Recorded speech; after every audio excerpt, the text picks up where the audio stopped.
ఇంటి పథకం పేరుతో వైసీపీ నేతలు అవినీతికి పాల్పడ్డారని కేంద్ర మంత్రి పెమ్మసాని చంద్రశేఖర్ ఆరోపించారు. గుంటూరు కలెక్టరేట్లో నిర్వహించిన దిశ కమిటీ సమావేశంలో ఆయన పాల్గొన్నారు. కేంద్ర పథకాలు రాష్ట్రంలో అమలు చేయడంపై సమీక్ష నిర్వహిస్తున్నట్లు కూడా పెమ్మసాని వివరించారు.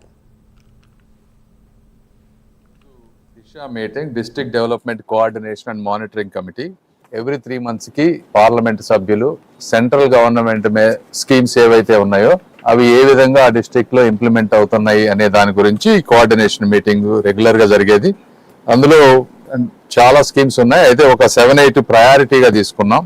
ఒకటి నేషనల్ హైవే వెస్ట్ బైపాస్ ఉంటే 93% కంప్లీట్ అయిందని చెప్పారు. సెప్టెంబర్ ఎండ్ కి దానికి 100% కంప్లీట్ చేసి ఓపెన్ చేస్తా ఉన్నారు. అదేవిధంగా మనం లాస్ట్ టైం ఎయిమ్స్ హాస్పిటల్ కి గుంటూరు నుంచి ఒక డౌన్వర్డ్ ర్యాంప్ అడిగాం. దాన్ని కూడా అక్టోబర్ ఎండింగ్ కి అది కంప్లీట్ చేసి ఇస్తామని చెప్పారు.